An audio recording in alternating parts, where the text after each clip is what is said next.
It's new faction time!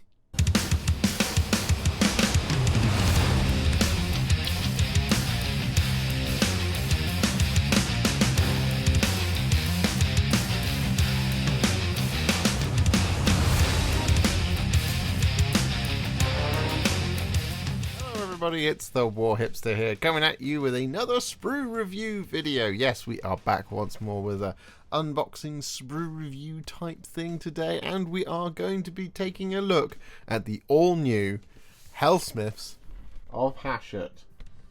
Oh, damn it, it's upside down.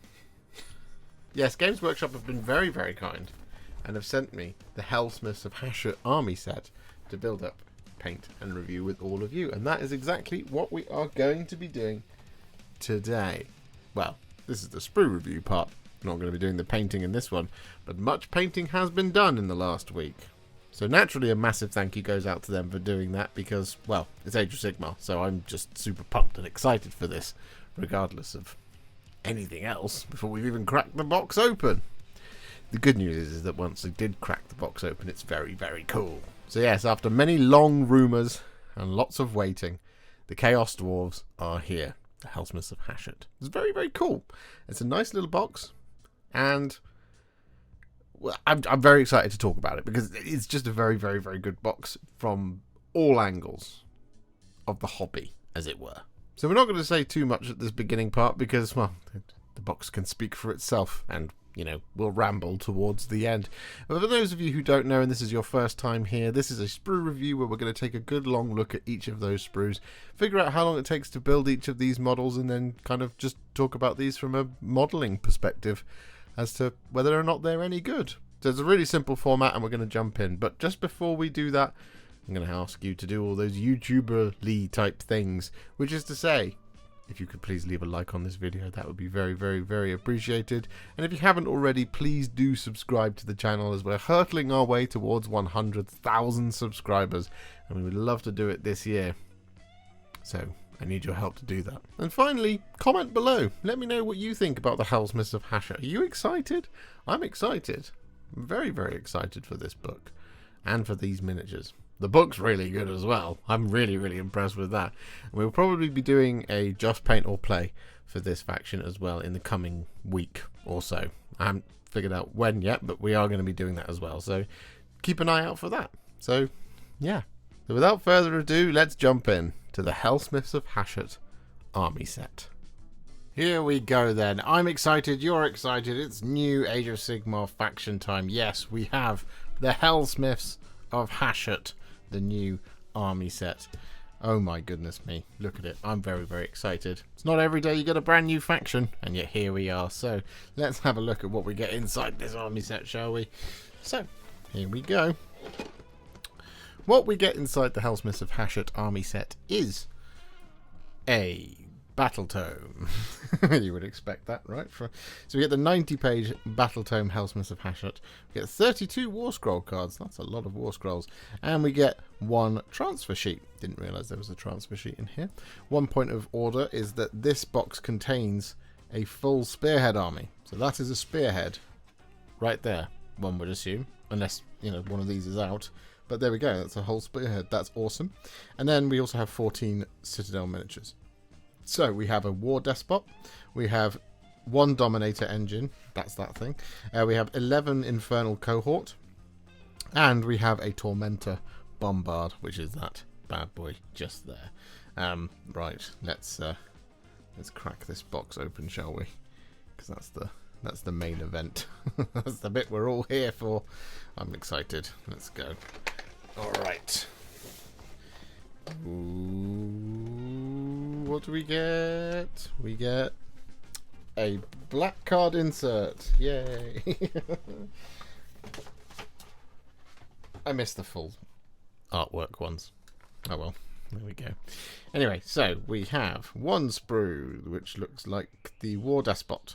It's a very, very small sprue. There is not a lot of components to that. I'm already impressed. We have the Tormentor Bombard, I think is what it was called. That's what that is there, I'm pretty sure. We have the troops, whose name I've already forgotten. 1 and 2, 3. for the sprues there, and we have the big dominator engine, which I think again is what it was called. And there we go. Initial looking at the sprues, and we will have a good look at the sprues, but they look to be in really good condition. So they're off to one side, and then we've got 2 more black card inserts. Is that 2? It looked like 2. Oh no, I was pulling this at the same time. Just another black card insert. There we go. And that is an absolutely gorgeous folio. Look at that. Ah, there it is. The transfer sheet.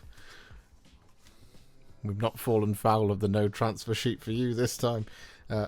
Emperor's Children, I think, is where that happened. That was a bit sad. There we go. There we are. That's the Helsmiths of Hashut transfer sheet. That is gorgeous. Love it. And then we should have just a stack of bases in here as well. Yes, there they are. 2 large bases, a couple of little separate ones for the character, I'm sure. And the bag of bases is probably for the infantry, if I had to guess. Alright, this box can go out of the way. And here it is. Here is the folio of the Helsmiths of Hashut. So let's get this one open, shall we? And I always try and do this without ripping it, but I never manage to do it. There we go. I've just done it again. Just doesn't want to go. Probably just an idiot. Let's face it. Alright, here it is. We have the battle tome right here, which I can't seem to slide out. There we go. Got it. There's our battle tome, and we have our instructions in a little A5 size again. Love it. Look at that artwork. That's so pretty. Oh, there we go. This is like forbidden knowledge right here. This is the stuff. This is the source. Oh, we got a fold out and everything. Which way does it fold? That way. That's how it folds. Realms laid to waste. Forge anathema. And there we go. We've got some more sinister origins. Got the showcase of the Forge anathema. There they are. Lots and lots of lovely models. Oh, it's lovely to see those up front. Up close and personal. There we go. Uraktar, the first demon smith. Beautiful, beautiful book, as you would come to expect. We got gold pages or something? Can't tell. They're sort of coppery. I don't think they're shiny, but maybe if we just close it, we'll see. We do have a bit of shine to it. Yeah, they are. They're a little bit coppery. That's nice. I'm just learning so much here. Look at that. Rules. Let's see how many spearheads are in here. Painting a battle-ready army. There probably is only 1 spearhead. The Helsmiths of Hellforge host. There we go. It is the War Despot, 1 Dominator engine, 1 Tormentor Bombard, 5 Infernal cohort with Hashutite spears, and 5 Infernal cohort with Hashutite spears, with a gong carrier. There we go. So yeah, it is just the 1 spearhead for now. And we have the Path to Glory stuff. All that good stuff. We have an Army of Renown. Love it. Just the 1 Army of Renown? Maybe. That's an Army of Renown. That's an Army of Renown. Do we have any... Oh, we've got some 2 regiments of Renown. You can just take some... Oh my. Chaos, eat your heart out. Do you want some cannons? You've got some cannons. There we go. Seeker of the Dread Dirge. That's such a great name. Oh, I love this. Okay, right. Let's pop this to one side. So excited. We get our War Scroll cards. Here they are. It's not a sealed packet. It's just they'll just flop out. There we go. And that is all the War Scroll cards in one place. That's why you got the 34. Because you've got all the battle traits and heroic traits and stuff on your cards as well. There we go. That is it. That is the contents of Helsmiths of Hashut. So there is the instruction manual. And we'll have a quick flip through this to see what the vibe is. So let's zoom in a bit, shall we? So those bases, we've got a 80mm round base.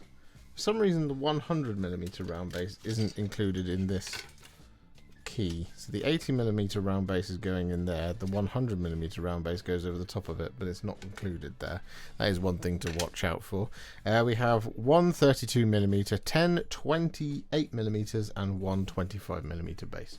And of course, the box starts with the War Despot, who is 1, 2, 3, 4, 5, 6 pieces. Oh my god. It's like they knew I was coming. That's amazing. There we go. Awesome. The Dominator engine, here he is on 1 and 2 pages. He does have some options here. We have the Bane Maces and the Immolation Cannons. They are both gorgeous. Got some optional heads as well by the looks of things.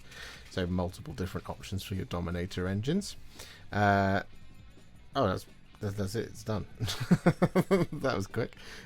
Is that 2 different heads? I can't tell. Yes, it is 1, 2. But the horns are the same by the looks of things. So yes and yes, I think that is the case. All right, awesome. Oh no, optional horns. There we go. So that's how you get your Dominator engines. But that's the one with the Immolation Cannons. They're dope. Same sort of deal. And then we have the Hashutite blades or the Hashutite spears. I'm assuming that there's going to be no difference between those two, but we will have a quick look in the battle tome in just a second. We've got optional shields and optional arms on which to carry said shields, which is interesting. Do they all have shields? Yes, they do. Spears and swords all have shields, apart from this guy who doesn't get one. It doesn't look like there's a... Oh no, literally it's right there. About standard bearer. We have champion, we have standard bearer, and we should have a musician as well, maybe? Yes, we have a musician as well. That's the gong bearer. There we go. That makes more sense, doesn't it? Awesome. So maybe you don't have to build them if you don't build a musician. Maybe. Maybe that's how that works. But they seem to come in reasonably well thought out amount of pieces. For example, let's just go back to the first one. Here he is. This is the champion with either a big axe or a shield and a hammer. We have sort of, what is it, 1, 2, 3, 4, 5, 6, 7, 8, 9, 10, 11, 12, 13, 14 components for him in total, but there are options there, of course. So if you, actually there's a spear there too, which is cool. Nice. That's for the infernal cohort option, I should say. I'm probably going to go for the big axe because it looks dope. But there we go. So, yeah, these look to be a reasonable amount of components, which is awesome. Nice and quick to put together, one would hope. So, loving that. Oh, and then it's over. So, one... What does SH mean? The purple cog must mean something. So I've not seen that before. Let's have a look here. SH, Spearhead Assembly. Ah! Oh, wow. Okay. Okay, that's very, very good thing to put in here. So this SH here indicates what you need to put on for the spearhead for it to be valid for the spearhead. So I wonder if it's the same here. Yes, Dominator engine with Immolation Cannons, SH. Whereas the one with the Bale Maces is not SH. Wow. Okay, that's phenomenal. That's a great thing to put in there. Excellent. Love it. Love to see that. Well, at least now we know what we're going to be doing. We're going to be putting the spears on for the spearhead, of course. So, Tormentor Bombard comes up next. And does this have a spearhead? Yes, it does. Spearhead Assemble. We have the Death Shrieker Rocket Battery or the Tormentor Bombard. So, actually, if you wanted to get 2 of these sets, there's a reason to do that, really, I think. Because normally I don't feel like there is a reason to do that, because, you know, it is what it is. But that's awesome. Wow, okay. Brilliant, excellent, wonderful. Yeah, the optionals here are just the big gun. It looks like the crew are non-optional. Yeah, no, they are just the way they are. It does recommend to paint them separately. Maybe that is something that we will do. I'll have to look at it when we put the thing together. But yeah, there we go. All right, this is looking very positive, very exciting, very cool. So I guess we'll jump in just a second and have a look at the first thing. We'll go in the same order as the instructions. So we will kick things off with the sprue reviewing section with the War Despot. Okay, so as promised, our first unit is the War Despot, just here. And to build him, we will be requiring this one sprue. This 32mm base. I'm so happy. Oh, it's going to be very, very easy. So it's 1, 2, 3, 4, 5, 6 components in total, and that's it. That's why I'm so happy. It's beautiful. I mean, if there was options on him, that would be nice for some customization, especially if you're going to have multiple War Despots. But 6 components ain't bad, is it? There we go. All right, so this is the sprue, and well, here are the 6 components. Now, first things first, we're just going to check for the quality of them. There is barely any mold lines going on here, which is fantastic. I mean, these models are detailed, but they're not overly detailed, which is really, really nice. So, for example, like the scale mail going around here, it's not too small, given as it's, you know, a Dwarden-sized miniature. That's interesting. And yeah, just the pieces feel like they're quite chunky, which is quite good. So there's just like there's only 6 components, and they're attached quite nicely, generally. And so the sort of the glaives thing here, we have a connection point on the top of the blade. That's fine. It's not on the cutting edge here. We have one here in the cloth just there, and one there on the counterweight at the bottom. On the here we have another connection point on the cloth, but then here we're on the kind of banding around the cummerbund, and then 2 on the underside of the feet, which is fine. This is great. And then unfortunately on the head we do have actually 2 connection points, 1 and 2 on the horns. Those are areas that are kind of a little bit of the thing to watch out for, because we want them to be nice and smooth, and so when you have these kind of connection points here, they can be prone to a little bit of mangling if you apply too much pressure with your knife or mold line remover. So just watch out for that. But otherwise, only connected 3 times, so just once here on the underside of the beard. And then this body here, we're connected twice on the underside of the feet, which is great. And then twice here in the cummerbund, which again, we can pretty much live with. It's going to be a nice, smooth, flat bit of fabric, so that's okay. The pistol holster here, we have a connection point twice, once and twice, and they're both on the kind of solid banding, the decorative details of those, of this particular piece, so that's good. And then finally, this is the kind of biggest point of contention, we have the hand where we're connected here at the elbow where it's going to glue in, which is absolutely fine, but then once here right on the thumb, and that's a little bit tricky. That's going to be a little bit annoying to deal with, but there we go. Nothing we can really do about it, but that is just one of those areas to watch out for. Probably clip it a little bit further back so you can get right in there looking at it and make sure that you're not kind of leaving anything behind, but also that you're not accidentally carving off any detail if indeed you use a knife to smooth your things down. But otherwise, yeah, I mean, these are in really, really good nick. They should go together really nice. There's no mold lines. Well, there will be some very, very subtle ones, but this is in really, really good condition. Ugh, that's how it should be done. Alright, let's see how long it takes to put together 6 components for the character in the box. I'll never get bored of saying that. That was only a 3-minute clip. That was quick.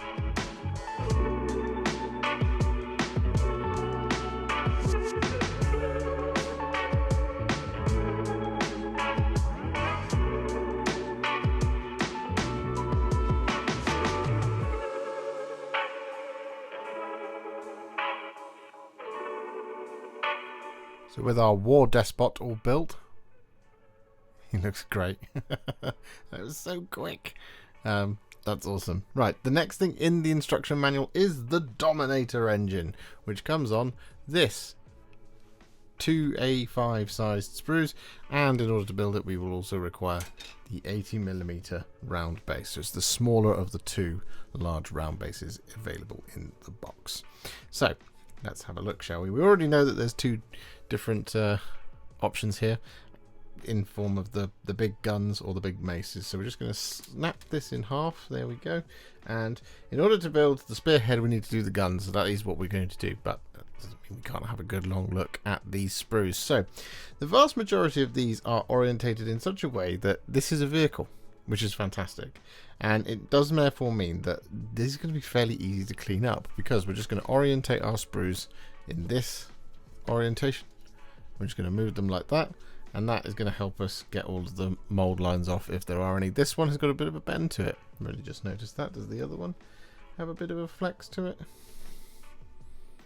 Not quite as much. There you go. All right, so this one's a little bit bent, but that's okay. Usually we find that that's okay. So there we go. This is sprue number 1. All right, so what are we looking at here? Well, based on kind of what we know about vehicles, usually quite easy to clean up. These are in really good condition as well. Now we've got a bit of mold lines going on, but again, similar to the War Despot, they're not very big, they're not very thick, they're not very ugly to look at. We've got just like a little bit of it going on over here on this component, just here, just on the underside right there, which is, well, fine. We don't have any elsewhere by the looks of things because of the way that that's been produced. There's actually a tiny little one right in there. This is really, really good. This would be pretty quick to put together as well. Now we do of course have to check out all of the connection points and stuff like that. So nothing here is particularly spindly, and we might have a little bit of a spindly thing going on over here, over on this component, and indeed this component. This one a little bit more so because we've got the connection points on the top here and here of these kind of chain links falling down. The reason we say that is that when we clip here, then it was going to put pressure there. So it might snap, but it might not. The best thing to do is to clip here and here first, and then clip here and then here, because then you'll get it. It shouldn't put too much pressure on there because there's enough area for this to move around here, whereas if you do these two first, you might be putting some undue pressure on over there. It's not as bad over here because the connection points are on either side, so on the outside and on the outside here, but again, similar thing, you're kind of not going to really be able to avoid any stress whatsoever here just in terms of the order of clipping, but it's going to be a lot less than this one because the actual the action over here is just what's going to cause that. We don't have any connection points on these dangly bits, which is really, really cool. So that's nice. And they just connected around the outside, as you would expect from most vehicles. Same for this part of the torso, connected there, there, and there. These rounded parts were connected just the once, 1, 2, 3, and 4. Didn't seem to be a way to avoid that. They are flat on, but I imagine if they were kind of orientated to be flat on the sprue, then that's where we would see quite a bit of mold lining going on, and therefore we haven't really got that going here. So there is going to be some smooth areas here that we'll want to be very careful around. Again, just not accidentally shaving off or flattening off those pieces, but that's pretty cool just there. The rest of the kind of big components here are just kind of sort of connected all the way around the outside in just nice and easy places to clean up. However, one thing we are going to point out here is that we do have parts of the top of the body where we have the flames billowing out of the top of the Dominator engine, and we have a connection point twice, 1 and 2 in the flames. Now that's it's not the end of the world, but it does mean that we are going to have to be very careful around here. Again, you just don't want to accidentally make that fire look unnatural, like it's been clipped out. So just move with the curvature of those pieces, you should be fine. This one escapes it. Oh no, it doesn't. There's a connection point right there on some flames just there. So again, just be really careful with that. And the other thing to do when you're kind of looking at flames like this, where it's all kind of, there's all these kind of gaps like here, for example, is there might be some mold lines going on in there. So you just want to be really careful whilst you're looking around here and just make sure you get all of those things. And sometimes you might need to be on the hunt for some kind of sprue fillers like these two bits here and here, which those are not meant to be there, they need to come out, so you might need to look out for that inside flames as well. I don't think you will, but very occasionally you do need to watch out for it, so just be on the hunt for those. So there we go, that's sprue number 1. Oh, actually we do actually have the tail here. This is a rounded tail all over, and we've got 3 connection points on it, 1, 2 and 3, which is a bit of a shame, and they are all on the, for lack of a better word, smooth part. And it's all smooth, isn't it? But because it's rounded, again, you want to kind of smooth it in this orientation as it is, in order to make sure you don't accidentally flatten it off. Especially like on this one, because this will be the most obvious one where it's facing. This one's closest to the body, and I assume in like that, so this one shouldn't be too bad, but it's these two that you'll want to watch out for because they'll be outward facing. So there you go, that is sprue number 1. It's really good. The second of our sprues, we've got a little bit more detail going on here, but not too much. So we've got a bunch of armor plates, again similar to over there, where it's just all connected around the outside quite nicely. However, we do have these kind of handles here and here. These are rounded parts, just like we said over there. On any rounded parts, just want to move with the curvature, go across it like this. Well, yeah, go across it, not along it, in order to get those nice and smooth, so that way you don't accidentally get rid of that smoothness and the roundness of that kind of bit of sculpted metal. We have another bit of danglies here and here, and they don't have connection points either. Also over here we don't have any connection points on the danglies, which is great. We do have the two big bale maces though, I think is what they were called, and they are connected. It's technically a cutting edge, but not really, because it's flat and because it's big it gets away with it, so that's okay. But we do have some of the horns. We have all of the horns, 1, 2, 3 and 4, and again we are connected right on top of the, well, I guess you'd call it the cutting edge of the horn, and in this case once, twice, once, twice, once and once. So these aren't the best, these are slightly nicer and easier to deal with, but choice is yours of course. It shouldn't be awful because they are big, but again, it's worth just pointing out that you want to be nice and careful with the amount of pressure that you're applying with your knife or mold line remover. Now, we do have some flames here which are on the bale maces, which do not have a connection point, nor these ones over here, but we do have 2 pillows of smoke which do have connection points. So we have one there, and one there, because I'm pretty certain that doesn't need to be there, and that's what we were talking about before. Yes, that is it's a little sprue gate, so that needs to come off. So couple of connection points in the fire, in the smoke, and smoke is even more important to get nice and smooth and rounded, because it's all rounded and billowy and lovely. So again, just move with the curvature of those pieces to make sure you don't accidentally flatten them off, but otherwise this should be a very, very simple build to put together. Everything feels sturdy, it's all nicely connected, pretty much close to perfect. A couple of things like those horns, but this is a very, very good sprue. Okay, so let's see. How long does it take to put together a Dominator engine? Because they're so pretty, you'll probably want 2, or 3, or 4, or 10.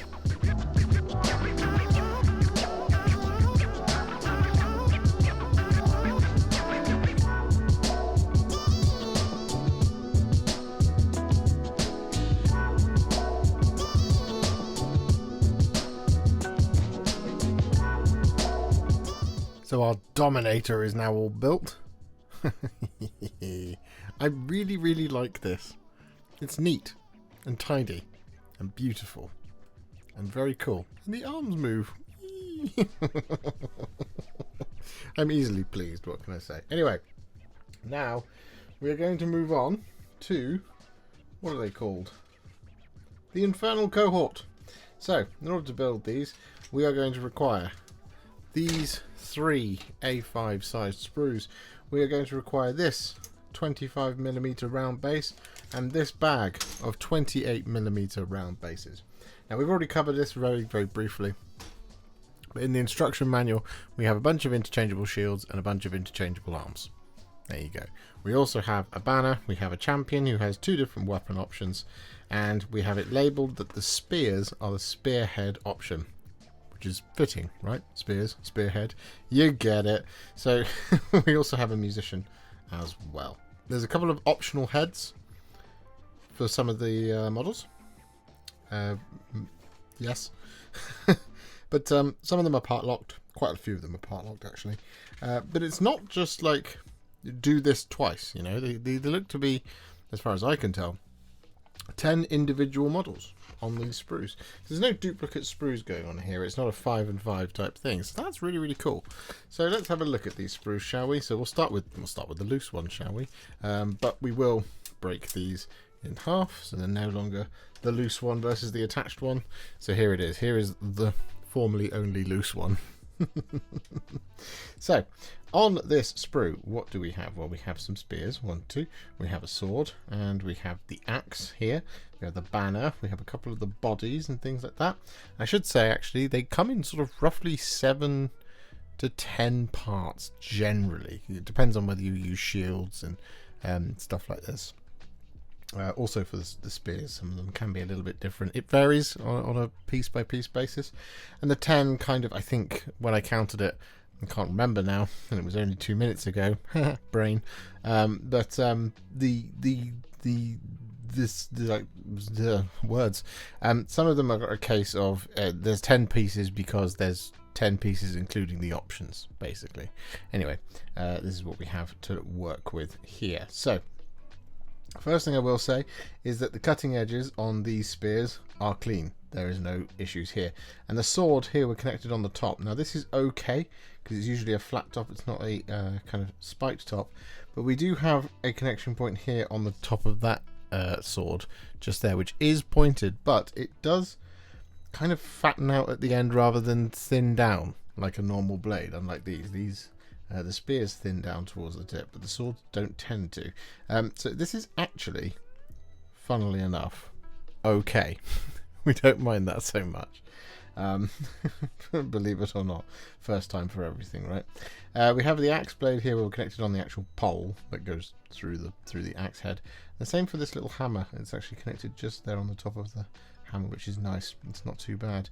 Now the bodies themselves, they're pretty nicely connected, I must say. We're connected on the underside of the boots once and twice, and here at the back of the neck, basically, which is great. And then the front of this body is connected on the underside, and on the top of the neck, where it's all going to be hidden, so it's great. Same for this body here, same for this body, and that's it for bodies on here. Now some of the heads are actually a little bit congested. They're connected in slightly strange ways. So this one here, for example, is connected twice on the helmet on either side of the helmet. And it's a bit congested, for example, in there, where it's going to be slightly difficult to get your knife or mold line, or indeed your clippers in. And the same goes for this hat over here. Whereas on these ones, which I think is the champion's hats, it's connected quite nicely. It's on the underside of the neck here, where it's not going to be seen, on the underside of the sort of beard assembly type stuff, and then on the top of the hat where it is going to be seen, but it's a flat top of a hat rather than a helmet, which has got a rounded top, so it's not so bad here and here. But yeah, the heads are a little bit of a letdown because they are a little bit congested and a little bit difficult to kind of get your head around. But there you go, that's the first part of the sprue. We also have the grot here, 1 and 2 pieces, and then his heads are here, 1 and 2. He's got optional heads, which is interesting for the little minion, but there we go. Sprue number 1. It's not bad. We have a shield there as well, and they're just kind of connected around the outside like you would expect for some shields. So it should be just more of the same now across the other 2 sprues. So let's have a look, shall we? This one here, we have shield, shield, shield, shield, and connected around the outside, absolutely fine. And the bodies are consistent with that first sprue, so connected on the back of the back plate. Is it a chest plate? It is a back plate, I guess. So on the top there, and then connected on the underside of the boot. This one actually does have a connection point on the side, but that is in the scale mail, so it's a smooth detail, so it's not too bad to deal with. This one on the underside, on the underside, on the underside, on the underside, and then on the scale mail just there as well. So 2 pieces with a bit of a side connection, but the majority here connected on the underside and on the top side where it's all going to be hidden. The swords, very similar to what we've just experienced. They are connected on the top, not on the cutting edges of the blades, which is fantastic. And the spears as well are also not connected on the cutting edges of the blades. The hats are consistent with what we looked at, with connected, quite congested connections here on the one side, and then on the other it's easier, but on one side it is a bit congested for those hats. It's just worth bearing in mind that you're probably going to want to cut a little bit further back and then smooth it down away from the sprue, so that you don't accidentally take the top of the take the lip off the hat, as it were, because you don't want to do that. Same thing goes for the arms and stuff that we've already seen, and yeah, that's that sprue basically. And then the next one is basically rinse and repeat. As you can see, here it is. So once again, bodies are in pretty good nick. We do have some separate legs here. That's a very amusing piece. So it's not all 100% accurate. We do have a guy who's not really wearing any shirt whatsoever. So that's cool, I guess, for him. The spears, 1, 2, 3, and 4, all escape being connected on the cutting edges of their blades, which is fantastic. And the swords all escape it as well. So there we go. Lovely stuff. Bodies, we've already touched on it very similarly, and the hats are very similar. Very, very congested in that one area where it's connected twice on the hat. It is a bit of a letdown on the hats, I will say. The hats look lovely, but they're attached to the sprues in not so great shape. But it's really simple. It's very, very simple as a kit. I really like that. They don't look overly detailed. There's not loads of kind of like hanging trophies and stuff all over the place. We do have like the occasional like knife scabbard and stuff like that, but generally they look to be in very, very good condition, very, very, very sensibly laid out on the sprue, and very, very sensible to put together by the looks of things. They're not particularly component intensive, and one thing I will say is that the mold lines are almost non-existent once again. So this is another very high quality set of sprues, and I'm really, really enjoying this experience so far. So we'll have to see, will we? Yes, we will. We'll have to see, won't we? Let's check it out. Let's see how long it takes to build some of the infernal cohort. Probably one, and then we'll average that out.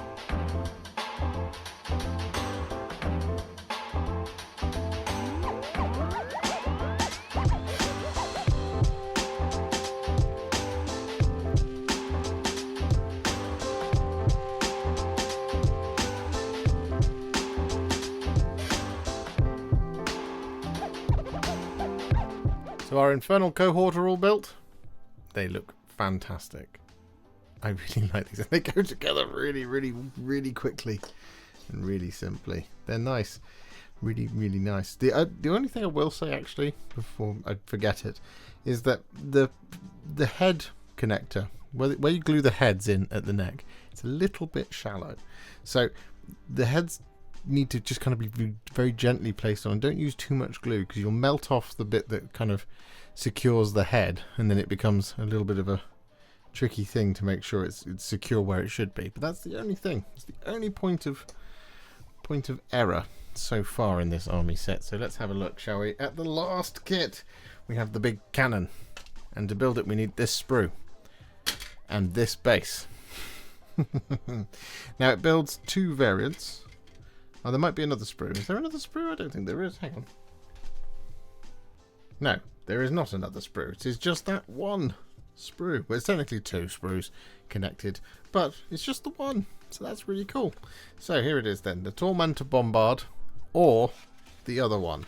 So Tormentor Bombard, Death Shrieker Rocket Battery. So in order to build the Spearhead, you do need the Tormentor Bombard. Now trust me when I say these, both of these are incredible in the battle tome. They are amazing. You're going to want a bunch of these. It's another reason why actually probably buying two of these is not a bad idea. For those of you who want to build big Helsmiths of Hashut collections, it's not a bad idea to do this, because these are both excellent. And, well, there's no optional extras here aside from the actual cannon itself. And the cannon itself assembly is really, really quick and simple. So we build the carriage, as you would expect, up to this point, and then we build more carriage, and then we build the three crew. And the crew don't have optional extras either. They just are as they are. And each one, 1, 2, 3, 4, 5, 1, 2, 3, 4, 5, 6, 1, 2, 3, 4 pieces each. They're nice and simple models to put together. There we go. But so that's the Tormentor Bombard right there. 1, 2, 3, 4, 5, 6 additional components to make the Tormentor Bombard. And in order to make the Death Shrieker Rocket Battery, it is 1, 2, 3, 4, 5, 6, 7, 8, 9 additional components on top. Really, really, really efficient and very, very, very simple to put together. And there they are, looking gorgeous on the back. So let's have a look at that sprue then, shall we? Here it is. And that's the base. Don't need to look at the base. The base is a 100mm round base. I'm just going to confirm that. Yes, we've already confirmed it once or twice in this video, but it is a 100mm round base. So here we are then. This is the sprue, and it feels really light for what it does in fact build. And I'm actually just not going to crack this one, because we don't have additional sprues to look at. It is just this one. But we will start over here on this section. So this is majority of this is actually the cannon itself, like the carriage and stuff. And, well, it's a vehicle. And as we know with vehicles, they are very much on a flat 2D plane. So they're very, very, very simple in terms of the cleanup, because the components should have, if they're going to have them, connection points and mold lines just all around in the one orientation, right? So it's just going to kind of be like that. That's where you need to look at your components, like that sort of thing, in order to clean them up.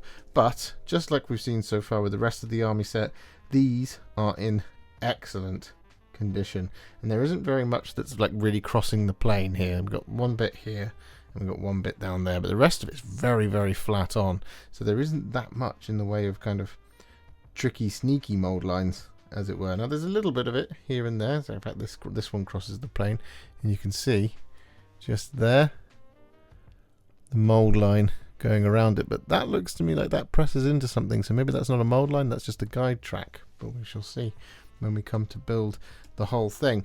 But generally it's just really, really nice. So we have some flames and stuff here that we actually do unfortunately have a connection point 1 and 2 just there in the kind of smooth flames, so that's something we do want to watch out for. Just as always, move with the curvature of the piece. The bodies here of the crew 1 and 2 connected on the underside of the boots and at the top of the gorget. Now this one is a little bit of a problem because it's on the shoulders of that crewman's front torso, which is a bit of a shame. But the hobgrot, again, we have one connection point on a shoulder, which is a bit tricky to deal with, but then it's connected twice on the underside of the feet, which is nice. We do have a spindly little attachment here to a finger, so that's one thing to watch out for. We've got a tiny little piece just there in the form of component 50, which I believe goes on one of these guys' hats somewhere. I don't think it's him, I think it's him. I think it goes in there, and that's one of those kind of points of don't use too much glue, because if you use too much glue it'll squish out into the face and it'll muck up the details, so just be really careful with that and don't use too much, because otherwise it should be all good to deal with. Yeah, it's not a whole lot to actually say here. Like these parts, there's not too much that's tiny. A couple of little bits here which we've already pointed out, but generally just nicely put together on the sprue and looking absolutely fantastic, and it's very economical in its space. And again, these models are not complicated to look at, they're not overly detailed, they're detailed just the right amount. I feel like this might be the best army set we've ever looked at. We have to see how long this takes to build though. That will answer the question for us. So overall, I'm pretty excited. Are you excited? I'm excited. Let's get building.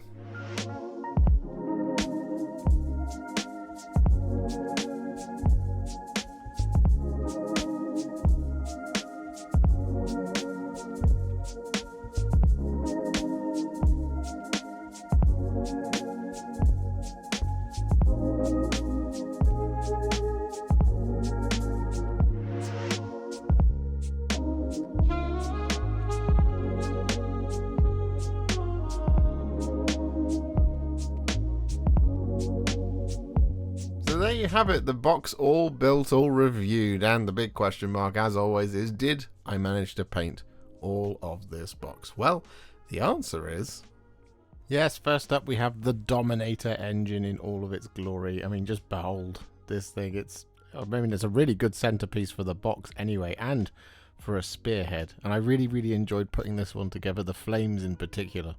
I think they just look fantastic.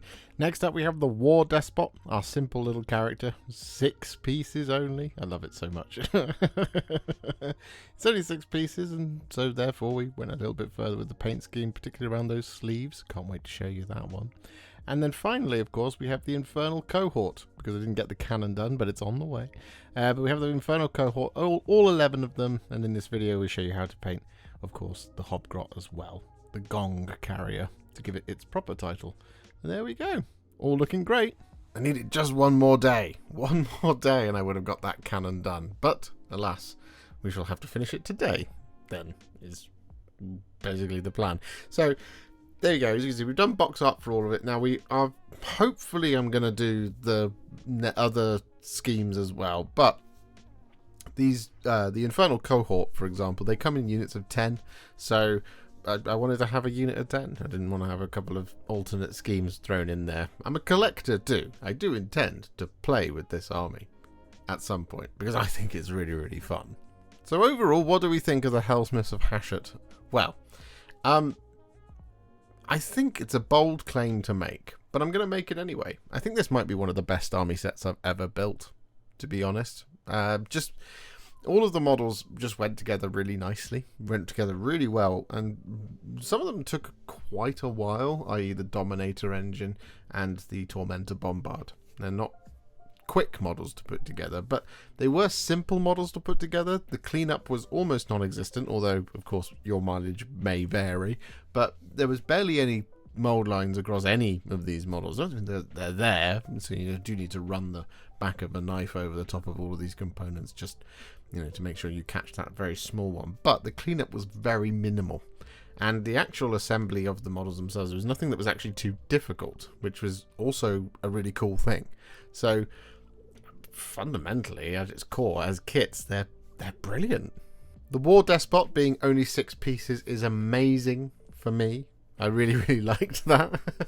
I know that for not everybody it's the same thing though. So that's kind of one of those things of, look, when I'm looking at it through what I like when I'm building models, but I think really simple to put together miniatures is a really, really good thing. Especially as I'm probably not going to have multiple of him, so I only need the one really.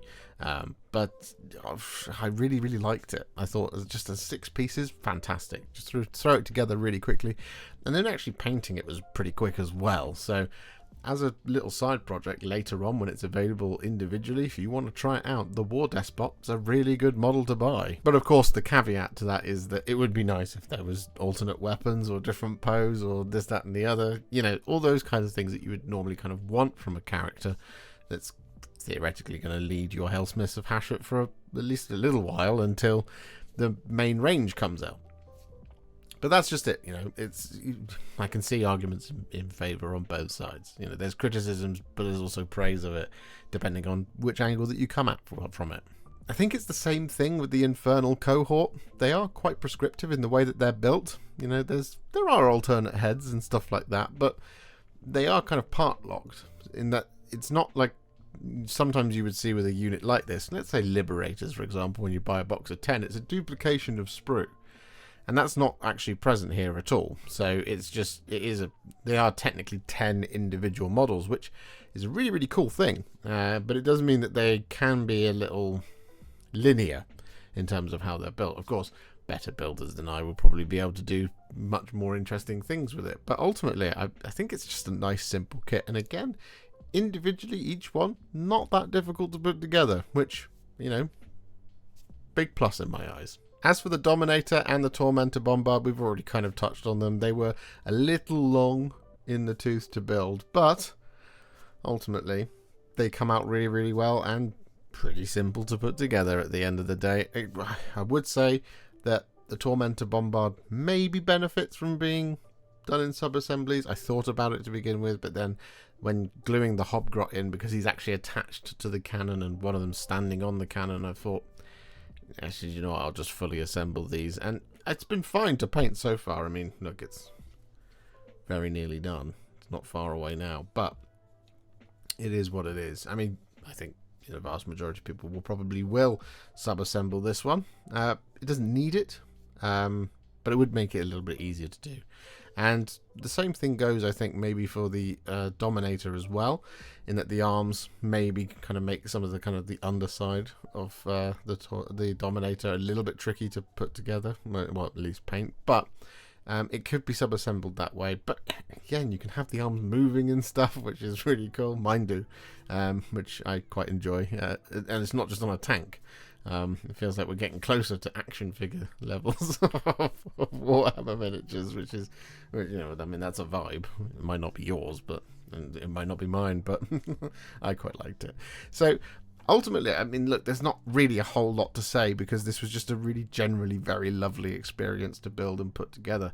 Now, as a box, would it have been really nice to have some more miniatures in here? Absolutely, it would have been. I think maybe the Hobgrots could have been in here as the other infantry that's coming in here, or even just one of the sets of the gunners would have been really cool to have them in. It feels a little bit light on the ground in terms of the plastic that's in here, and I think that is accentuated by having such a nice experience with it, which, for the people who love building out there, maybe you always feel that way about army sets, but this one, like I said, there's 11, 12, 13, there's 14 models here. And, for me, I built them in a flash. I was just enjoying myself so much.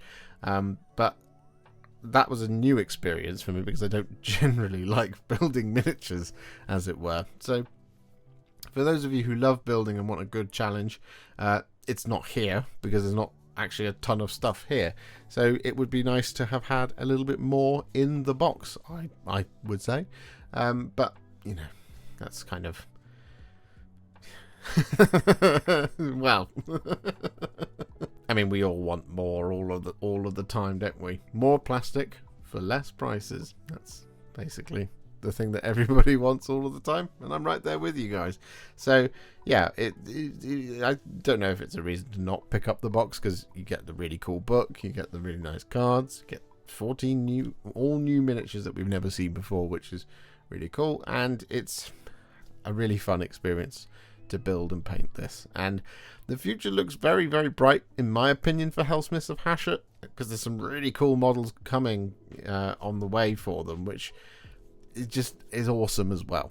And given as the way they kind of the core of them may well be the infernal cohort, and they were such a joy to put together, they're, you know, quite nice and fun.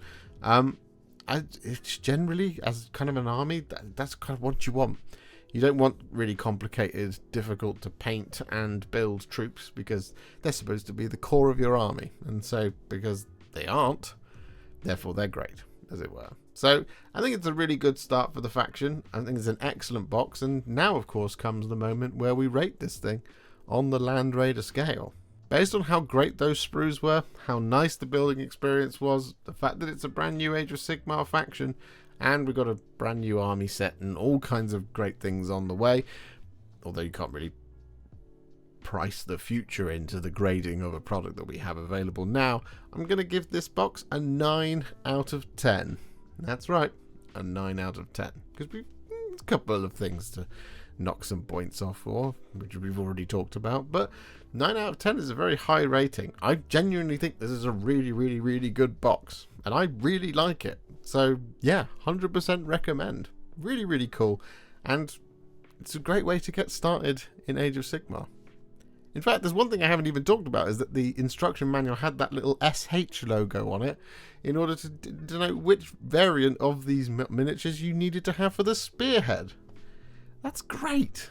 I really hope that all future spearhead boxes come like that, because it might seem a little bit strange to demand that, as it were, because it's a spearhead box, so surely it should have it. But there are miniatures that appear in spearhead boxes that are a variant build, and it is confusing. Even in the beginning, before we even got our hands on AOS 4, I was doing Project Spearhead, and you know, there's things that I've built that are not the right miniatures for it, because I based it off of pictures and hearsay, and that was an incorrect thing to do.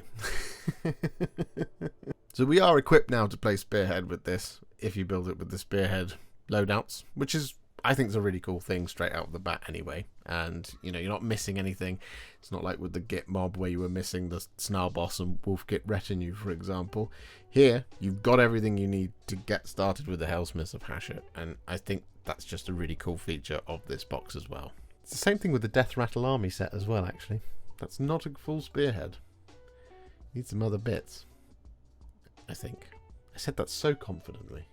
Either way, I hope you found this video really useful and enjoyed having a look at the Helsmiths of Hashut with me. And yeah, that's it. We're all good. We're all done. So I'll see you all very soon for some painting videos, because that content is coming to a channel, this channel, not just a channel, it's coming to this channel very, very soon. Thank you so much for watching.